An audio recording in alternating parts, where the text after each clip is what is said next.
तो वहीं आपको बता दें कि सीएम ममता बनर्जी की वार्ता की अपील के अगले दिन आपको बता दें कि अगले दिन आज यानी कि कोलकाता में आंदोलनकारी डॉक्टरों ने राष्ट्रपति और पीएम को पत्र लिखकर इंसाफ के लिए दखल देने की मांग की है। वहीं मेडिकल कॉलेज के पूर्व प्रिंसिपल संदीप घोष ने नार्को टेस्ट कराने से इनकार कर दिया है, जिसके बाद पूरे मामले में उसकी संलिप्तता का शक और गहरा गया है।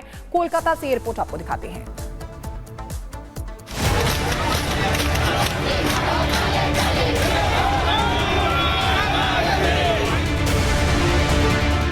कोलकाता के आरजी कर मेडिकल कॉलेज अस्पताल में जूनियर डॉक्टर के रेप और मर्डर मामले में लगातार डॉक्टर्स का आंदोलन लगातार जारी है।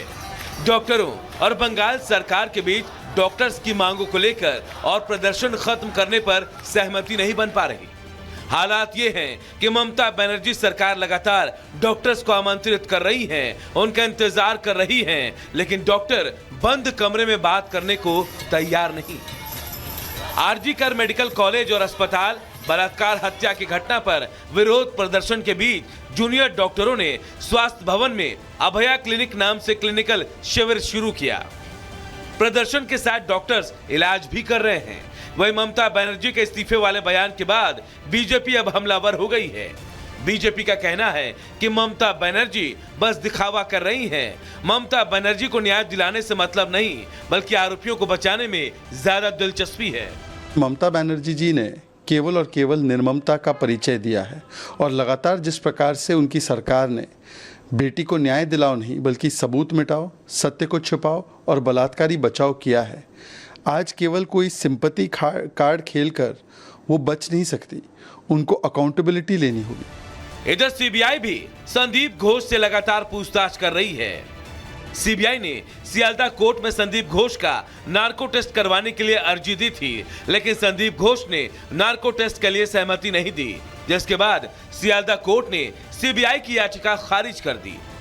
अब सवाल यह है कि आखिर संदीप घोष को क्या सच्चाई बाहर आने का डर है? क्या संदीप को अपने राज खुलने का डर है? सीबीआई पहले ही संदीप घोष और मुख्य आरोपी संजय रॉय समेत 10 लोगों का पॉलीग्राफ टेस्ट कर चुकी है। ऐसे में सीबीआई नार्को टेस्ट के जरिए संदीप घोष के पॉलीग्राफ टेस्ट में दिए गए बयानों को मिलाना चाहती है। इन सब के बीच सीबीआई और ईडी की जांच और तेज हो गई है। एक तरफ ईडी संदीप घोष और उसके करीबियों के ठिकानों पर लगातार छापेमारी कर रही है। ईडी को छापेमारी में घोष के घर से संपत्ति के कई दस्तावेज मिले हैं, तो वहीं दूसरी तरफ सीबीआई की जांच में संदीप घोष शिकंजे में फंसता नजर आ रहा है। Bureau report, Republic Bharat. और अब बात दिल्ली की। दिल्ली के मुख्यमंत्री अरविंद केजरीवाल अब जेल से बाहर आ चुके हैं, लेकिन अरविंद केजरीवाल की रिहाई इंडी गठबंधन के एक सियासी दल को रास नहीं आ रही है। आखिर कौन सा है वो सियासी दल, दिखाते इस रिपोर्ट।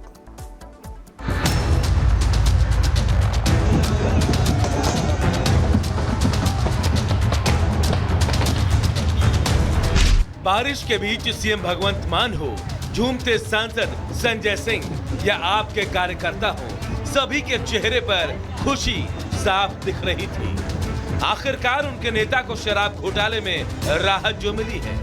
तभी तो केजरीवाल तिहाड़ से निकलकर सीएम आवास तक रोड शो करते हुए पहुंचे और हुंकार भरते रहे।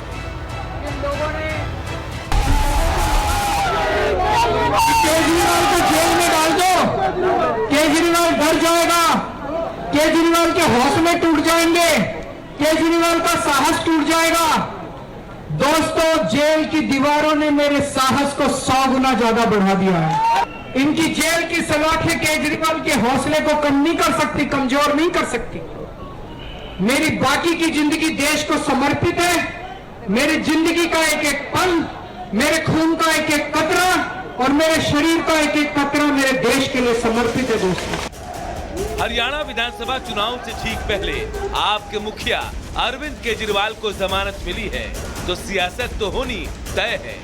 बीजेपी सवाल उठा रही है, लेकिन कोई और भी है जिसे दिल्ली के सीएम की रिहाई रास नहीं आई, क्योंकि अखिलेश ने खुशी जताई, तेजस्वी ने ट्वीट किया, पवार को भी इसमें लोकतंत्र की नींव मजबूत दिखी।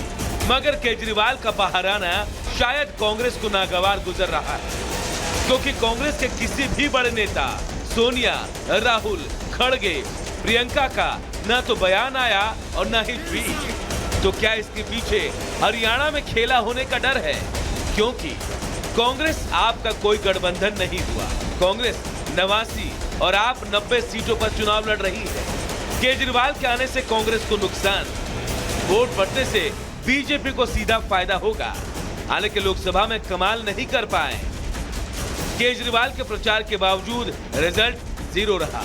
दिल्ली में आप कांग्रेस कोई सीट नहीं जीत पाई। वैसे तो केजरीवाल की पार्टी ने लोकसभा में 5 राज्यों की 22 सीटों पर चुनाव लड़ा था, लेकिन पंजाब में 3 सीट छोड़कर उसका कहीं भी खाता तक नहीं खुला।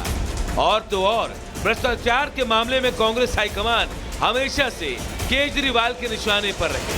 और अब हरियाणा चुनाव के बीच जमानत पर बाहर आए केजरीवाल अगर बिगाड़ सके तो उसी कांग्रेस का खेल बिगाड़ेंगे।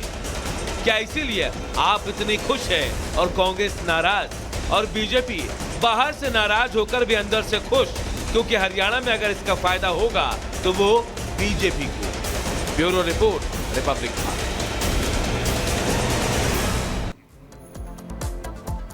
और इसी बीच एक बड़ी खबर आ रही है बिहार के पटना से, जहां पर दिन दहाड़े एक प्रॉपर्टी डीलर की हत्या कर दी, जिसके बाद हड़कंप मच गया। तस्वीरों के जरिए आप देख सकते हैं सीसीटीवी कैमरे में हमलावर जो थे वो कैद हो गए। ये देखिए किस तरीके से एक प्रॉपर्टी डीलर जिसकी दिन दहाड़े हत्या की गई और उसके बाद हत्यारे वहां से फरार हो गए।